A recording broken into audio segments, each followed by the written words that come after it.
set. Let's roll. Let's roll. Ready, set, let's roll. Ready, set, let's ride. Get your little fine ass on. Hey everybody, good morning on the Fan Sports Network. It's a Football Friday, and it's a bye week for the Snow Canyon Warriors, so they had some spare time, so they've stopped by in studio with us here on the Fan. We've got Coach Mike Esplin. We've got all the captains, right? Coach, these are your four captains. Right. Yeah, Tank Kelly, Tad Gubler, Tegan Whitehead, and Samaje Thompson in studio. We'll get to the players in a second, but good morning, Coach. Good morning. Glad you found us. Yeah. Round two, we found you. Yeah, at least you were up early and had time to make a loop to the right place. And we're glad you found us this morning. How's the bye week going this week? We had a great practice yesterday. Kind of started off slow. Bye weeks are always hard because I think, number one, you want to get healthy, this time of year. But you don't want to quit working hard. So it's kind of a balance between we got to be prepared for next week and we need to get healthy. I got to ask you, last Saturday when the bracket came out, were you as surprised as I was that they put 6 of the 7 Region 9 teams in the same quadrant of the bracket? I was surprised. I'll be honest. The number one thing I thought was we don't have to go to Logan. And that was my number one. I don't want to play Skyview or Ridgeline in Logan. That's a tough trip. They're on the other side of the bracket. Yeah. Yeah. So that my number one thing we got, but then when I looked at that, I was like, wow, that's crazy. Let's just rerun. Let's have our own little mini Region 9 tournament inside the 4A state bracket. Yeah. I mean, other positive thing, I guess, is, say Desert Hills does win and we end up playing them again, hosting them. Hard to beat a team twice. It's an old cliche. Yeah. But maybe that works in our favor where we've seen what we need to fix against a team like that. Yeah. Yeah. I mean, I love that your spin is a positive. I think that UHSAA absolutely spots this bracket, but you're a glass half full guy. I like that. I'm a glasses full guy. Let's go. Let's bring in some of the players here. We'll circle back to Coach in a minute. Tank Kelly joining us this morning. TK, what's the deal, man? I've seen kids around Snow Canyon High School wearing T-shirts with your face and your mustache on them. How many shirts are out in the community, man? You're kind of becoming a rock star at Snow Canyon High School. I don't even know. I mean, if I had to guess, I'd probably say around 20. I don't know. To me, I look out there and there's kids on the sideline, like youth kids, and like they have them on. It just makes you want to work harder for them and makes you want to prove that that they can look up to me and they can see what I'm working hard at is good. Yeah. No, I love it, man. I mean, I remember running around in the end zone, throwing the football with my buddies, wanting to be like the varsity players someday. I think you guys probably did that too, right? When you were in 4th grade, 5th grade, you guys were running around shagging balls. I don't know how much of the game you were watching. You're probably out, chasing and throwing. And what's the game everybody used to play? Would you just tackle whoever had the ball? It was like a rugby scrum we used to do. Yeah. You guys still do that when you were kids? We call it mosh ball. Mosh ball. Yeah. Yeah. You still do that, or coach doesn't allow that? Not as much anymore. We there's one of our buddies on our team, Maddox Smith. We used to go down in his basement, and kids would get their heads thrown into the wall because we were just tackling so much down there. But no, not as much anymore because we get it all out on the field. But yeah. I don't know about you, TK, but if you already got other kids walking around wearing the face and stuff, start thinking about that NIL. That's that next move. You start getting that money in coming in for you. Yes, but sir. Hey, that just brings me to the next question. I do want to ask you, have you been interested in that next level? You've been out there on the field. You've been playing really good. I'm sure some coaches have been reaching out. What's kind of been that journey like so far as recruitment and things go? I mean, to be honest with you, no coaches right now have reached out to me from the college level. I mean, if there was some, then that's definitely something to think about. Coach Fadenauer doesn't want to hear that. Yeah, I know for sure. But I'm baseball all the way, but I mean, I would definitely think about maybe going to sport athlete. It's something that is hard to do, but I love both sports so much that, it could be worth a try. Hey, Coach Peterson, if you're driving to catch the team plane right now, TK can do what Keith Davis. I was going to say, we saw KD do it. Keith Davis 2 years ago was playing for Utah Tech as a wide receiver, and he was stealing bases and in the lineup, and then he tore his ACL, and he's just focusing on football right now. But he does have a 1 year of spring eligibility left. That'll be interesting to see. But there's not as many Bo Jacksons, Coach. There's not as many dual threat quarterbacks at the college level like we used to see with the Deion Sanders and the likes. I recently heard something, and I don't know if this is every school, and it may have been Samaje that was at Colorado State getting looked at for track. Mm-hmm. And where scholarships used to be, maybe you could spread them between the two, if one sport's giving you money to play for them, they want you full time. Correct. In most cases. So Well, shoot, it's that way in high school in the summer. Every coach Exactly. is, hey, I need you at this 7-on-7 camp. But the basketball coach is like, hey, we got an AAU tournament in Vegas. And the baseball coach is like, wait a minute, we got a showcase in Arizona, and you can't be in 3 places at once. you can't. You have to make decisions really young now. And I wish we could still have 3 sport athletes. There's a few, but not there's many. guys. No, I mean there's 2, but some of your best athletes, I do miss the days where they could have 3 different seasons and not be bothered by the other sport.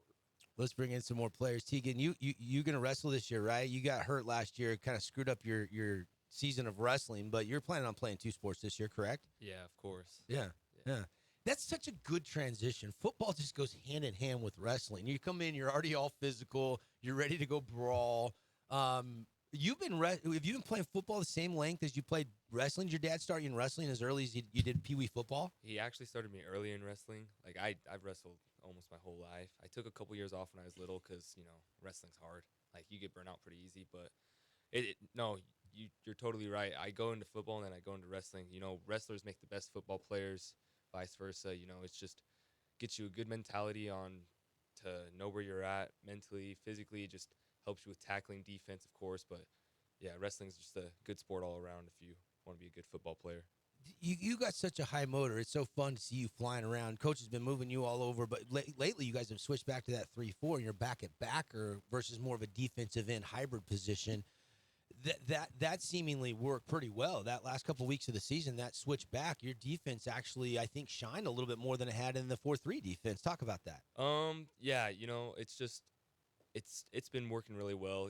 We have 3-4. You have me and Ryder Holt, good backers, Will West, and then Porter Hutchings at the outside backers, and we fly around. Our D line, you got to give them a huge shout out because they go through war. Tag Gubler, Matt McClendon, and Trayvon, they're just workhorses. Tag plays both ways, so he's just a freaking workhorse. But anyways, you have the 3 D line and then the 4 backers that we blitz too, so they don't know where it's coming. So it's really like a 4-3, but.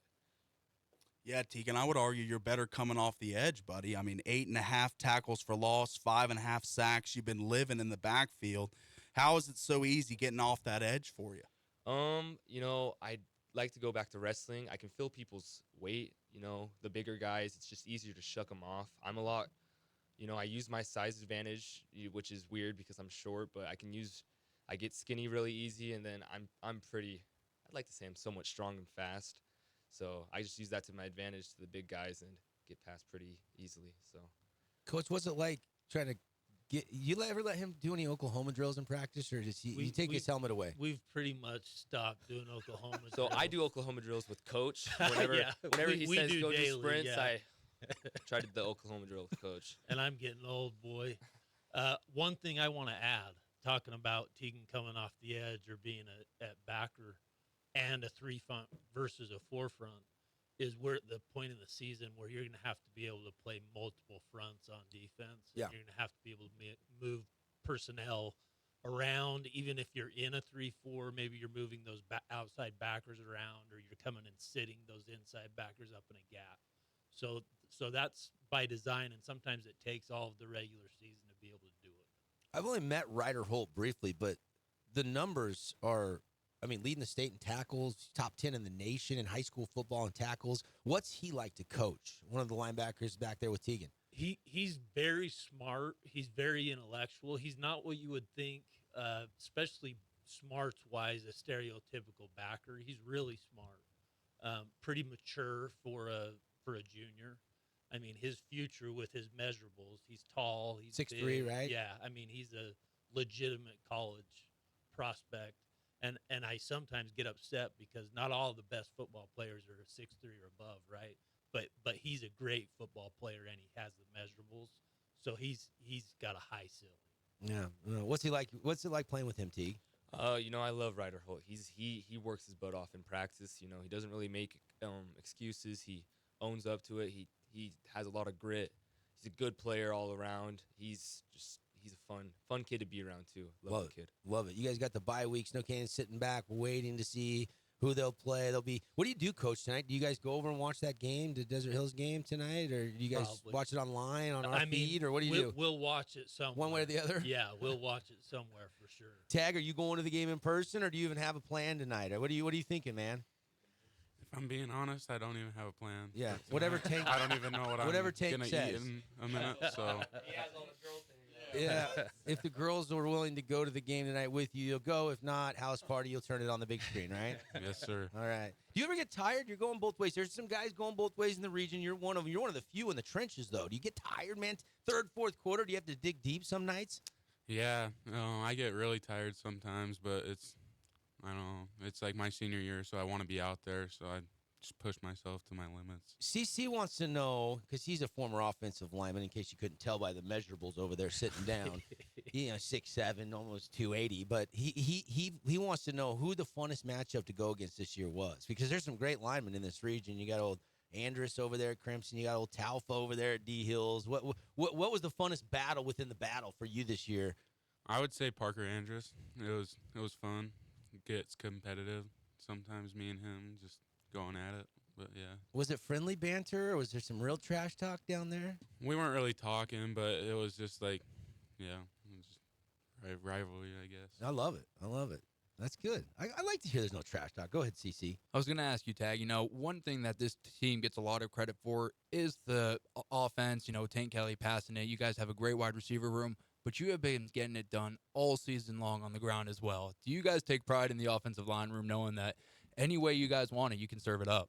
Yeah, it's definitely nice to know that Talon can drop back a pass when he wants, and it's nice to know that when we run the ball, we can run the ball too.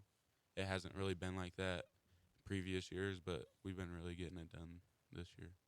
Coach, you guys are designing a lot of runs for Tank right now. How do you balance that? I mean, obviously he's durable, he's healthy right now, but that is a fine line between how much of a beating he takes, especially getting into the playoffs, where you hopefully are playing week after week all the way to the end of November. There's a line, and we're watching every time he gets up from a run, especially if he gets hit by multiple big guys, make sure he's okay.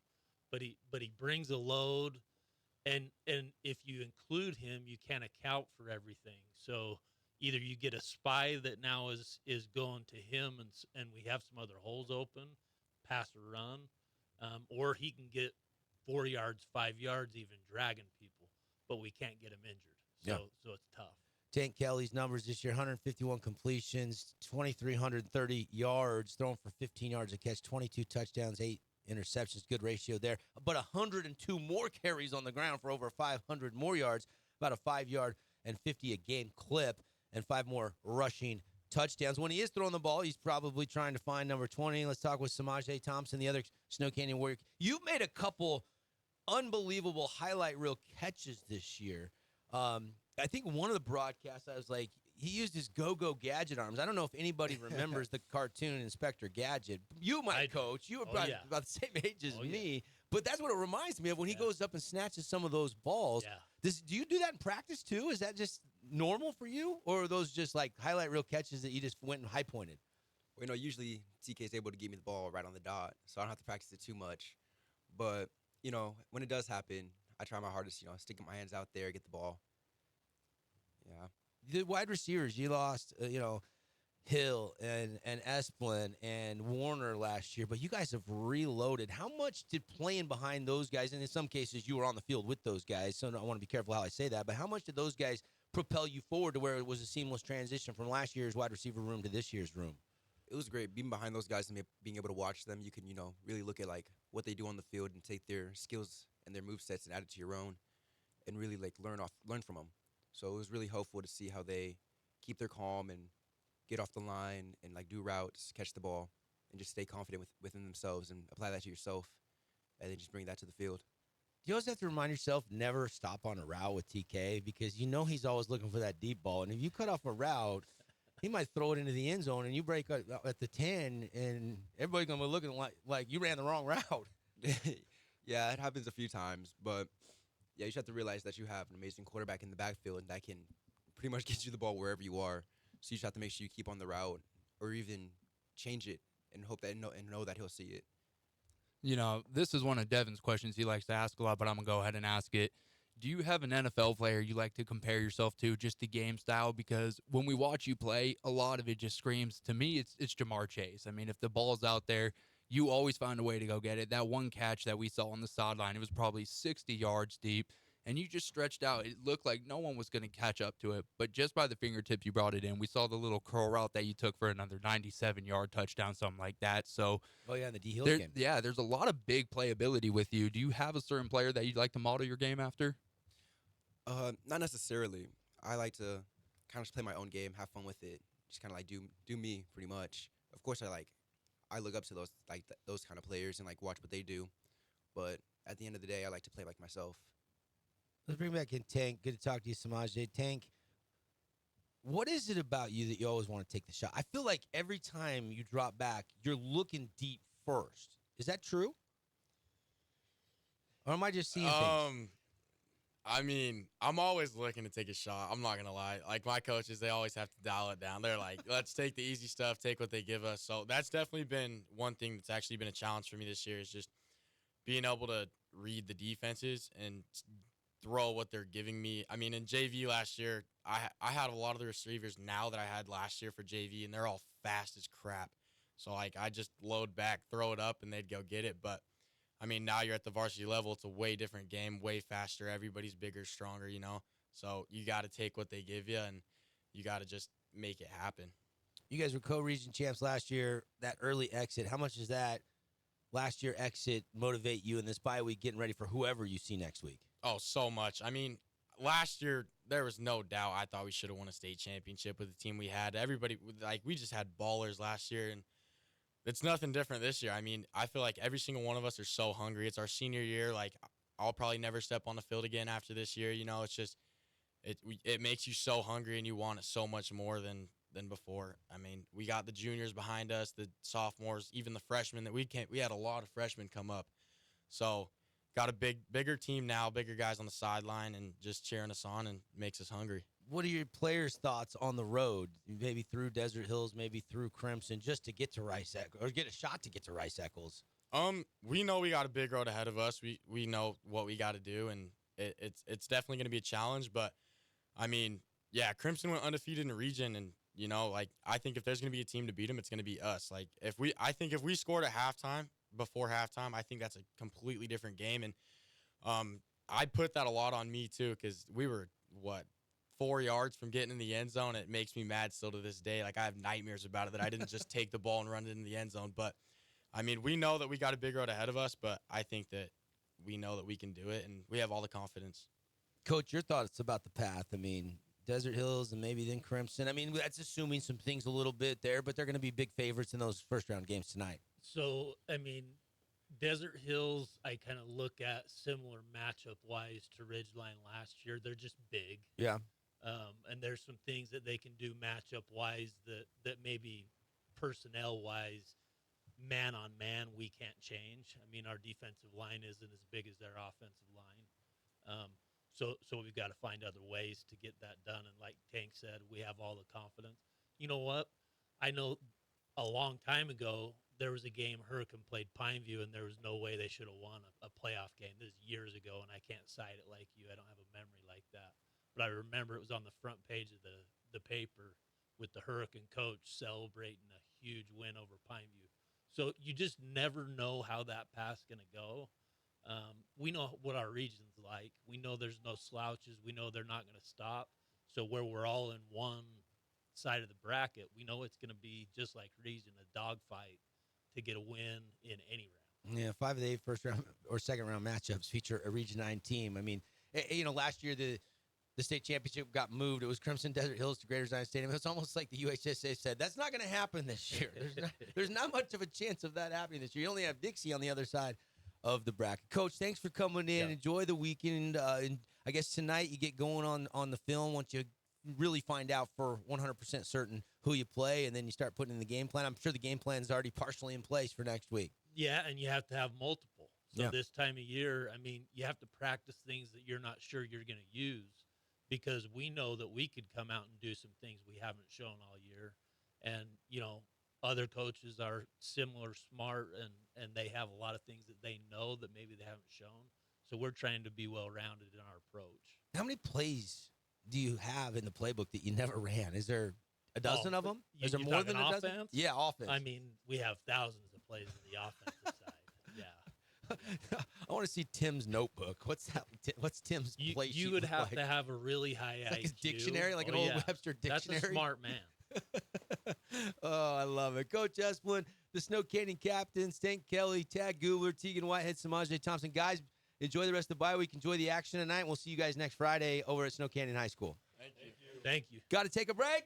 We'll round out hour one when we come back. We'll talk a little more about that Pineview Cedar game. That could be the interesting game tonight. We got to get into that one a little bit. And Coach Boyer is actually going to stop by the show coming up after this break.